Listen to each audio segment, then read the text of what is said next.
आदरणीय सत्संग जी, प्यार से कहना धन्य गाई। सत्संग जी दास आप सबके हमने एक साखी रखने जा रहा है। आशा है प्रवान गए। साखी का शीर्षक है चित्रों की दुनिया। भाषा की अपेक्षा चित्र मनुष्य के अधिक निकट है।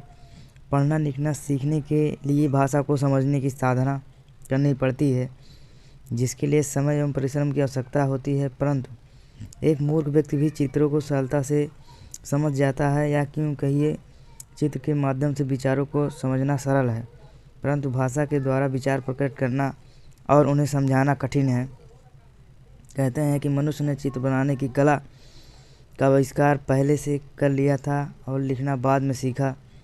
मनुष्य ने जब संसार में आने के बाद आगे कदम बढ़ाया और परिवार बसाना सीखा, तो जब भी उसे अपने सगे संबंधियों को सूचना देने की आवश्यकता पड़ती तो वह अपना संदेश देने के लिए चित्र बनाता था। वैसे भी घटनाओं और आकृतियों को चित्रों द्वारा प्रकट करने की प्रेरणा स्वाभाविक एवं सुगम लगती है।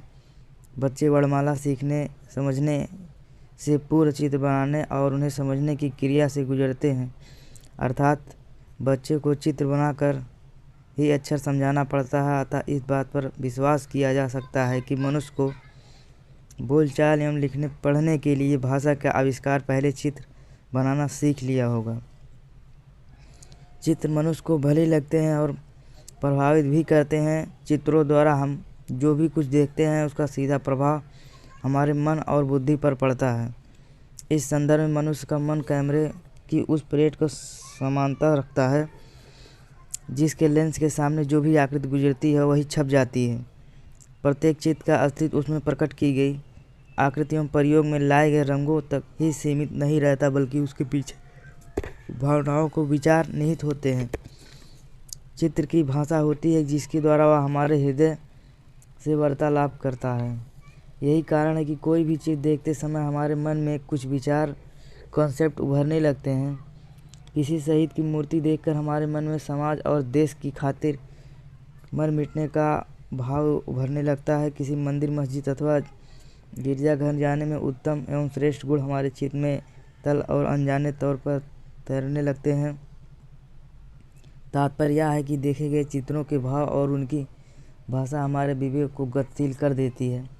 आज के युग में किसी घर में यह संभव है कि किताबें नज़र ना आए, किंतु चित्र अवश्य मिल जाएंगे। घर की सजावट के साथ साथ घर के वातावरण को सुखमय बनाने के लिए चित्र लगाए जाते हैं, परंतु अधिकतर लोगों का ध्यान इस ओर नहीं जाता कि चित्र का प्रभाव हमारे मस्तिष्क पर पड़ता है और वे अपनी पसंद के अच्छे बुरे चित्र बनाए हुए ले जाते हैं और लगा देते हैं। आजकल बाजार में प्रायः ऐसे चित्र मिलते हैं जिनसे मनुष्य के चरित्र पर बुरा प्रभाव पड़ता है। कला के नाम पर फिल्मों द्वारा बाजार से असभ्य एवं बेहुदा चित्रों को बाढ़ सी आ गई है। चित्रकार कला की आड़ में धन एकत्र करने के व्यस्त हैं। वे ऐसे चित्र बनाने की अपनी शान की सफलता समझते हैं जो अधिक संख्या में बिक सकें। ऐसे चित्र साधारण लोगों की विशालता की तुष्टि के माध्यम बनते जा रहे हैं। ऐसे चित्र की लोकप्रियता की यह स्थिति है कि पुस्तकों एवं पत्रिकाओं को टाइटल तक इसी प्रकार के बनने लगे हैं। चित्रों के देखने लेने से ही बात समाप्त नहीं होती जाती। वस्तुतः बात तो वहाँ से आरंभ होती है जो प्रभाव के रूप में आगे बढ़ते हैं। मनुष्य विभाग की स्थिति में हो या खाली समय में प्रायः ऐसा होता है कि जो विशेष चीज़ सामने नहीं होता, फिर भी वह चित्र के तल पर वह आकृति उभर आती है और स्मृति के आधार पर वैसे ही भाव जागृत करती है।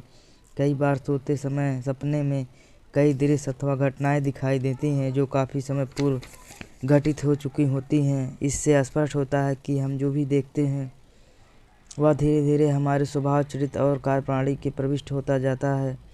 इससे यही इंकर निकलता है कि जहाँ अच्छे मित्र चित्रों का चयन और उनको देखना हमारे जीवन में अच्छाइयाँ उत्पन्न करता है, वहाँ बुरे चित्र घर में लगाने और उन्हें देखने से हमारे जीवन में बुराइयाँ प्रवेश पाकर हमें चरित्रहीनता की खाई में ढकेल देता है।